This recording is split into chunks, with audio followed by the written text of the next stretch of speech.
candidato de Avanza Libertad, señor José Luis Esper. ¿Qué tal, Esper? Román y Morieli los saludamos. Hola, ¿qué tal? Buen día. Buen día, ¿cómo anda? ¿Bien? Fantástico. Bueno, ¿es verdad que llamó a incumplir el tema del congelamiento de precios que está tratando de instalar el gobierno?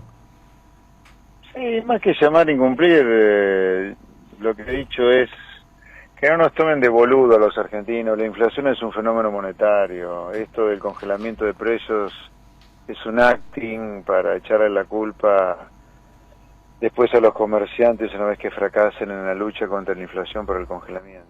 Claro. No tiene nada que ver, no está, en realidad no es pedir que no se cumpla, no se va a cumplir. Lo que digo a los argentinos, no nos prestemos a esta fantochada. El gobierno está muy con este tema como un salvavidas para la situación en la que entró después de la derrota de septiembre, ¿no? Sí, pero lo que... A ver, la única razón que para mí explica el delirio de intentar algo que ya fracasó 10 trillones de veces en todo el mundo a lo largo de toda la historia, o es tan ridículo, es como decir, mira, me voy a tirar 10 veces de un 10º piso y yo creo que 9 termino bien en planta baja. Y es difícil que eso termine bien. Esto es lo mismo, entonces, ¿por qué haces una cosa así? Y la haces solamente para hacer un montaje que diga, ahí, vieron, estamos luchando contra la inflación y sin embargo los precios no paran de subir, vieron la culpa de los empresarios. Entonces, nos están engañando a todos desde el gobierno con esto. Sí, sin duda que tiene que ver con un estado de desesperación en la cual entraron después de la derrota en las PASO, ¿no? Usted que sabe más que... el plan Papá Noel que han largado. Usted que sabe más que nosotros, el tema del IVA respecto del precio de los alimentos, sí, que claramente el Estado necesita de ese IVA en 21%, ¿no podría hacerse una reforma progresiva de bajarse a la mitad para los alimentos esenciales, para ver si ahí bajamos lo que en parte reclaman los empresarios, porque los empresarios sí se quejan en relación al tema de, bueno, la verdad que los costos y la carga impositiva de cada alimento que yo llevo a la góndola es impresionante. Eso sería un diálogo más allá del congelamiento. ¿Con el IVA se puede hacer algo? Pero no solo con el IVA se puede hacer algo. La cantidad de impuestos que hay adentro de cualquier alimento son mucho más que el IVA. El componente impositivo de los alimentos está cerca del 45%, sumar ingresos brutos en muchas provincias, ¿no? Es un impuesto en cascada. En cascada significa que todas las etapas de producción de un alimento tienen ingresos brutos. Ahora, acá también no entremos en el nuevo... La vieja versión del populismo era hacer demagogia. La nueva versión más moderna, que es mérito de los liberales que hemos torcido la discusión y fruto de los fracasos del populismo, es decir que se bajan impuestos. Como la gente está podrida con toda la razón del mundo de pagar impuestos, la nueva forma de hacer populismo, demagogia, es decir, hay que bajar impuestos. A lo mejor a veces lo dicen los mismos que previamente lo subieron, pero hay que evitar esa demagogia sin que previamente se diga qué gasto vas a bajar, porque el Estado tiene déficit. Entonces, que no compremos un nuevo pescado podrido de que lo lindo es bajar impuestos y no te dicen la parte fea que es, a ver, ¿cuántos ñoquis echás para poder bajar el IVA a la mitad en los alimentos? ¿Me entendés? Okay. Está lindo bajar el IVA de los alimentos, sería óptimo hacerlo, pero te miente el que no te dice al mismo tiempo que gasto corta para financiar la baja del IVA. Porque de todas maneras, cuando uno se pone en espectador de este debate, dice, bueno, congelamiento no, baja impositiva no. Ahora, poder llevar la comida a la mesa de los argentinos es cada vez más complicado y no sé cuándo se termina esto. ¿Solo con la reducción del déficit fiscal? No, yo creo que es mucho más complejo, por eso cuesta tanto terminar esto, por eso, a ver, ya acá hay directamente corporaciones, en algunos casos mafiosas, que viven de la decadencia argentina, son caranchos directamente. O sea, cuando vos agarrás las leyes laborales, vos decís, pará, tenés 6 millones de laburantes laburando de manera precarizada porque trabajan en negro. Hay 6 millones de trabajadores informales, es el 40% de la población trabajadora, el 40%, no el 1, el 2, el 40%. Y sin embargo los sindicalistas no quieren cambiar las leyes laborales. ¿Cómo puede ser eso? Que vos no quieras cambiar algo que le hace mal a la clase trabajadora que supuestamente vos defendés. La explicación es simple, es terrible, es trágica, pero es simple. Bueno, Las mafias sindicales viven de estas leyes laborales. Con respecto al gasto público es lo mismo. Al final están usando no la ganancia que nosotros obtenemos, sino para recaudar, sino que están usando todo lo que consumimos para recaudar. Nos hemos transformado en esclavos impositivos sin darnos cuenta los argentinos de a poco. Sí. Entonces, lo que tenés que cambiar es un sistema que funciona mal, no es solamente una pequeña baja en el IVA de los alimentos. Vos tenés que cambiar un sistema que funciona como un mecanismo de relojería perfecto para el mal, que está compuesto por empresarios prebendarios, que no les gusta competir con el mundo y vender todo caro en la Argentina, cazando en el zoológico, un tamaño del Estado gigantesco que demuela impuestos a los laburantes y los que dan trabajo, y leyes laborales de la época de las cavernas. Por eso, en esta elección nosotros somos tan categóricos como siempre he sido yo de lo que hay que hacer, y no creo, viniendo de donde viene Santilli, cabeza de lista de Juntos, que sea una gran oposición al kirchnerismo, desde ya, ¿no? Sí, además Santilli, ¿cómo le va, Esper, César Morieli? Además Santilli habla de reducir impuestos y están gobernando en una ciudad que lo único que hace es subir impuestos. Ahora, Claro, te habla de bajar impuestos cuando la ciudad no para de subirlos, te hablan de la inseguridad en provincia de Buenos Aires cuando no pueden parar un piquete en Cava, pero por favor, verdadera oposición es una posición dura y bien firme de lo que hay que hacer. Por ejemplo, ayer, ley de etiquetado frontal. La gente no llega a fin de mes, la gente tiene miedo de perder el trabajo, tiene miedo de perder la vida. ¿Qué tiene que ver lo de ayer con los problemas que tiene la gente? ¿Pero le parece que la alimentación de los argentinos no es un problema que tiene la gente? Claro. No, pero por supuesto que sí lo es. Pero primero, que yo no he visto ningún alimento que no tenga ninguna información sobre el contenido de proteína, grasa, azúcar, etcétera. Todo lo tienen. sí. Así que ya hay bastante información. Que haya necesidad, además de eso, de ponerle etiqueta negra esa, no lo sé. Lo que sí te digo, que los problemas de los argentinos pasan por otro lugar. Pasan porque se están cagando de hambre. ¿Qué tiene que ver lo de anoche con estar cagándote de hambre? Nada. Ahora, yo le quería hacer una consulta. Usted habla siempre del gasto público, del déficit, de por qué se recauda... Bueno, lo que viene contando, por qué se recauda tanto impuesto, porque el Estado gasta mucho, hay que rajar a los ñoquis, lo que no laburan. Sí. Ahora, ¿no hay que hacer una diferencia ahí o un hilado un poco más fino en ese relato de que el Estado también tiene que pagar policía, tiene que pagar médico, tiene que pagar docente, tiene que armar líneas de créditos en la banca pública para los sectores productivos? ¿No queda muy embarrado el gasto del Estado en hay que rajar a los ñoquis y a los que no laburan y atrás también hay un montón de gastos que tiene el Estado? Pero vos mismo en tu pregunta están dando la respuesta, que es lo que yo digo, que hay que rajar a ñoqui, puntero, trance y chante de la política, que son los que le cagan la vida al buen empleado público, al policía, al militar, al buen juez. Pero rajando 5.000 ñoquis no vas a... ¿Cómo? Rajando 5.000 o 10.000 ñoquis no vas ¿Cómo a 10.000? emprolijar... Hay un millón de tipos. Primero muchachos, perdónenme. Sí. Si no tenemos claro que este tamaño del Estado está destruyendo al país, estamos fritos. Entonces, porque si no tenemos claro eso, vamos a entrar a discutir el milímetro de cuántos echás. Este tamaño del Estado está arruinando a la Argentina. Está arruinando a la Argentina porque es este tamaño del Estado el que está en el centro, no es la única causa. Pero este tamaño del Estado está en el centro de todas las crisis que Argentina viene teniendo en el último medio siglo, crisis que han generado millones de pobres, millones de indigentes, millones de trabajadores en negro, miles viviendo en Villa Miseria. Entonces, si tenemos esto claro, así como los políticos te suben los impuestos sin razón, nosotros tenemos que bajar el gasto público sin dudarlo. Sin dudar, no podemos dudar que hay que achicar el Estado. ¿Pero alcanza a bajar el gasto público echando, no sé, a los miles o millón de ñoquis que hay? Digo, ¿eso hace una diferencia sustancial? No, tenés que hacer mucho más. Por eso yo digo siempre que acá lo que tenés que... No es una pequeña baja de impuestos lo que tenés que hacer. Acá tenés que demoler un muro de Berlín. ¿Qué significa eso? No solo es echar gradualmente 1 millón de ñoquis, sino que tenés que tener un plan para reducir los planes sociales y transformarlos en trabajo urgente, los planes para bajar el gasto público en subsidios.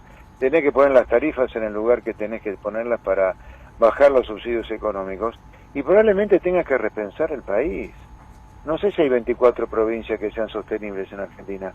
Es muy lindo que haya 24 provincias cuando el pobre del conurbano, cuando paga el IVA por la leche, el grueso del IVA va a financiar un caudillo feudal impresentable como Infran en Formosa, donde el 90% del gasto público lo financia con coparticipación.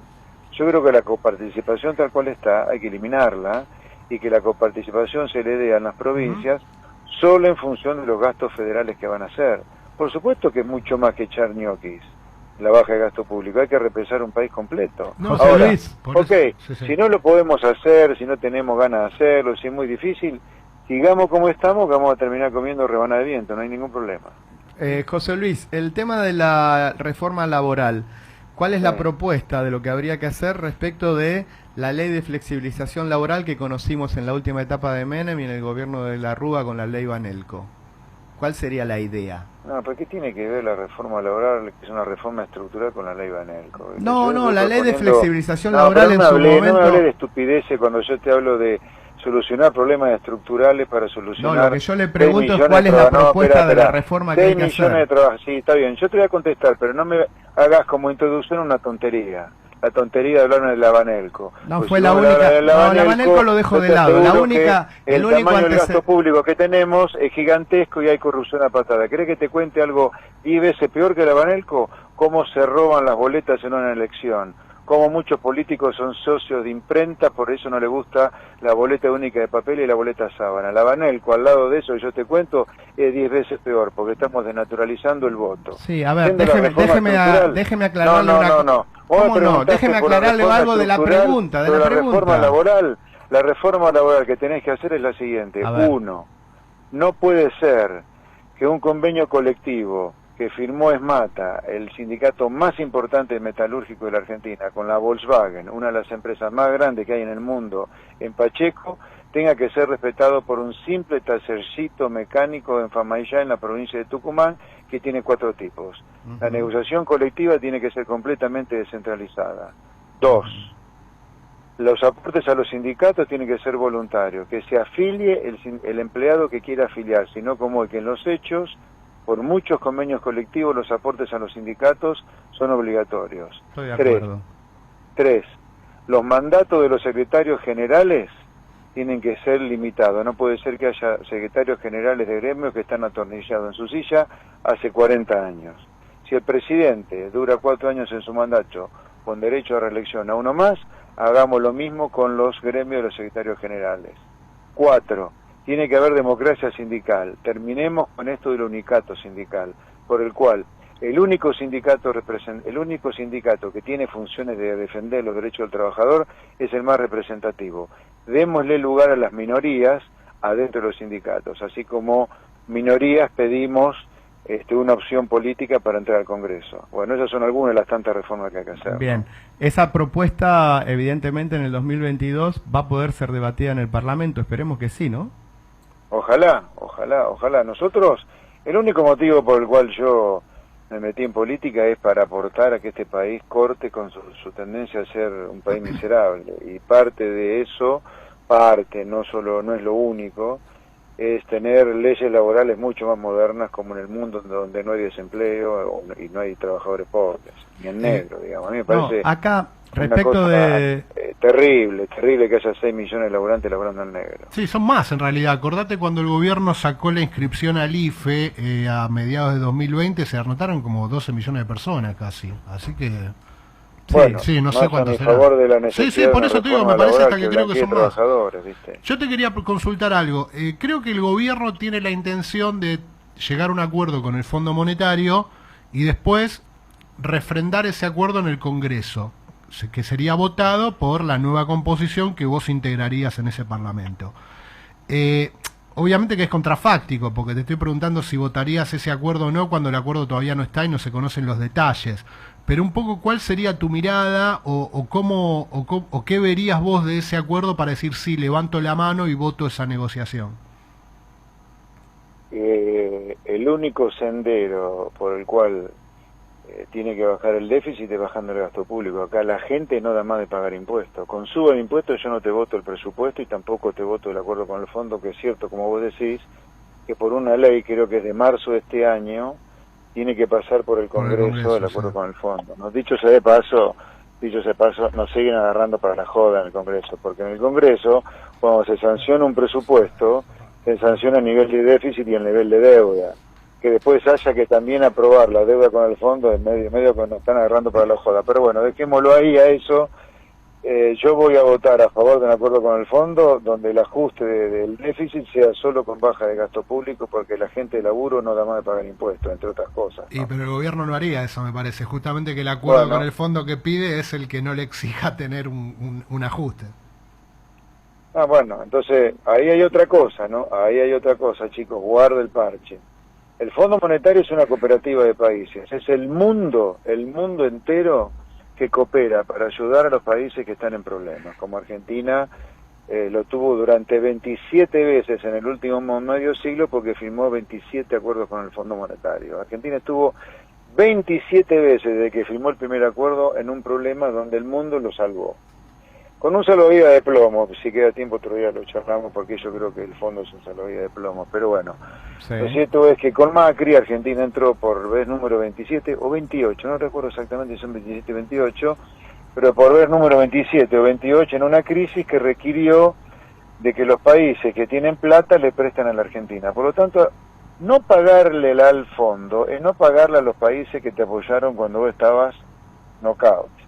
Por lo tanto, no pagarle al fondo es quedar afuera del planeta. Esto se los aclaro porque en los próximos 2 años vence el equivalente con el Fondo Monetario a todas las reservas que tiene el Banco Central. El gobierno no va a usar todas las reservas del Banco Central para pagarle al fondo sin acuerdo. Por lo tanto, acá, en esta coyuntura en particular, tener acuerdo o no con el fondo implica no defaultear la deuda o defaultear la deuda si no lo tenés. Y si llegás a defaultear la deuda con el fondo, como el fondo son los países del mundo, no es un banco ni un maldito buitre como Paul Singer, quedás afuera del planeta Tierra. Se prende fuego el país. Sí, tenés que negociar. ¿Cómo estás viendo la situación para noviembre de la elección que hubo en septiembre respecto de si Santilli va a volver a ganar, si el peronismo va a empardar, si vos tenés esperanza de crecer unos puntitos más? ¿Cómo ves? Mira, nosotros, con Carolina Píparo, que es la número 2 de nuestra lista, ya estamos adentro del Congreso, repitiendo la elección de La Paso, pero ahora vamos por lo menos 2 diputados más por la provincia de Buenos Aires, y armar un bloque de 4 diputados por la provincia de Buenos Aires, más lo que puedan sumarse de Cava, armar un bloque fuerte contra el kirchnerismo, tener voces fuertes para que discutamos los problemas concretos que tiene la gente. Así que ¿Me recuerda quiénes son los que siguen? De diputados para el bloque sí, la tenemos. ¿Me recuerda quiénes son los que siguen a Píparo y a usted en la lista? Esos 2 que seguirían, ¿quiénes son? Hugo Bontempo, que es el presidente de la provincia de Buenos Aires de la UCD, y Karenia García, una maestra de Bahía Blanca. Bien. La última, y si quiere no me la contesta, en relación a lo que pase en la provincia y en ciudad, Milei y Esper, ¿podrían ir a una PASO para definir candidatura 2023 a presidente? No te la contesto, pero no porque no tenga ganas, sino porque la verdad ni pienso en el 2023 en este momento. Mira, en lo que estamos pensando ahora en el corto plazo es en mejorar sustantivamente la elección de las PASO, y yo creo que hay chances. Ajá. Y la segunda cosa en la que estoy pensando es que cuando termine mi periodo como diputado en el Congreso queden claro cuáles son los proyectos de leyes, una especie de bitácora de proyectos de leyes que fijen el camino que Argentina tiene que tomar para retomar el camino del progreso. Eso es lo que me preocupa en este momento. Bien, José Luis, ha sido muy amable, gracias. Por nada, un placer, chicos, buen día.